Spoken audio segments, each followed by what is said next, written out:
Okay, I want to shift gears and briefly go over the supposed claim that reincarnation was taught in the Bible and was taken out. Let's pretend that this is true.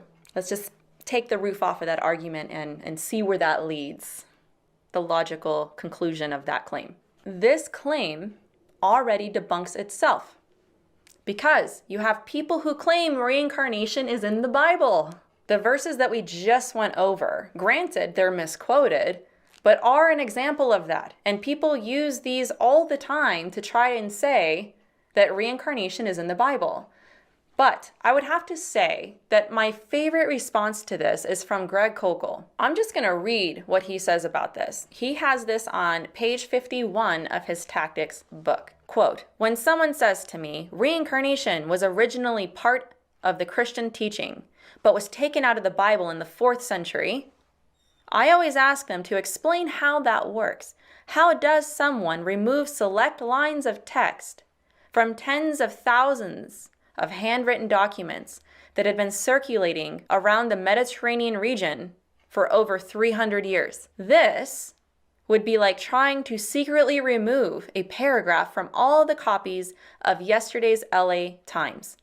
It simply cannot be done." End quote. So yeah, if misusing Bible verses to show reincarnation is in the Bible shows ignorance to the actual scripture, this argument shows how little someone knows about church history, textual criticism, and how the Bible was put together.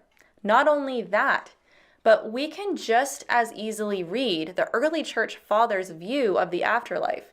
Christianity never taught reincarnation, but always focused on resurrection. Okay, we went over that. We went over that. This. Okay, what's next? Okay, hold on. Since we're already on a switched gear, let me now cover the supposed conspiracy of Jesus visiting India just a little bit here. This was probably, in my study of this, the easiest thing to debunk out of everything that I covered. This is a claim that is not taken very seriously by any credible scholars, even ones that aren't Christian, skeptical ones. Virtually nobody believes this. This is why it's probably more of a conspiracy meant to sensationalize things. Now, just in case, because I'm sure that there are some people out there that don't know this, so in case you don't know, this is a very popular belief in the New Age. Some say that Jesus visited India in his childhood and learned the super secret spiritual ways of the Hindu and Buddha way, and then came back to Israel and kept teaching these ways. There's variations of this belief and story, but that's the basic of it. Then there are others that say he went to India after he was crucified, because apparently he survived it and was in good enough physical condition to make such a trip. Makes sense? So depending on the source, Jesus either spent 17 years in India before his ministry in Israel, or he spent the remainder of his life after surviving the crucifixion in India and died at the age of 120. So the first thing that I want to point out, which I alluded to before, is that no serious scholar or historian believes this, that Jesus ever did this. It's a fringe group that believes this, and typically people have to rely on sensational claims of conspiracy, not fact, to believe these things. This is exactly the appeal that books like the Da Vinci Code had on people. They love sensationalized mystery and secret spiritual things and don't think to really question if it's factually or historically true. Now, in my research on this and in my experience, there's usually an emotional motive behind such a claim.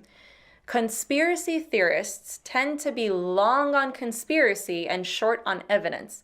It's exceedingly hard to convince people with evidence if they're truly convinced of their position. There's an emotional or even social incentive to believe it, even if it's not true.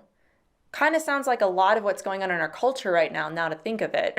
A lot of people involve themselves in trends because it's trendy and it fills some sort of void, even if it's not true. In so many ways, it reminds me of a flat earther. No amount of math, science, or evidence will convince them that the earth is round. Take them to space to see for themselves, and somehow even that will still be a conspiracy. But I digress.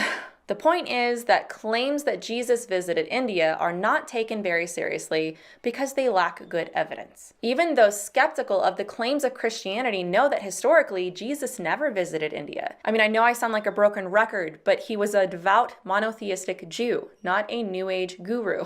If he went to India and was taught these things and believed them and supposedly took them back to Israel, why did he never teach it? He taught against such beliefs over and over and over again. And usually the motive to say this about him has to do with putting him in an Eastern mysticism box that gives people permission to make him into an Eastern mystic. In other words, they create their own image of Jesus.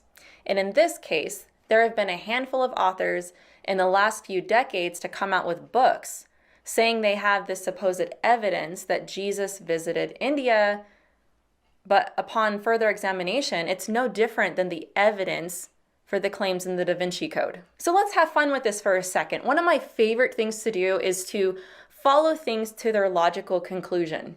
This is what Greg Koukl would call taking the roof off. Let's just pretend this is true and see where it ends up. For this to be true, that Jesus went to India, what does that mean? It means that he didn't die on the cross and wasn't the Son of God. His disciples were tortured and murdered for nothing. They lied about it, and the Christian message is bogus. Even Paul said that unless Jesus rose from the dead, then everything we believe is in vain. Furthermore, if Jesus went to India as a child, wouldn't we find Buddhist and Hindu teachings in the Bible? We find absolutely nothing like that. And in fact, most of what he taught is exactly the opposite to Hinduism and Buddhism. How do we explain Jesus' impressive knowledge of the Torah correcting the most knowledgeable teachers of his day? I mean, did Jesus take the Old Testament scriptures with him to India and study them between lessons on transcendental meditation? There's no reason to undermine the mountain of evidence for the beginning of Christianity based on a few modern conspiracies.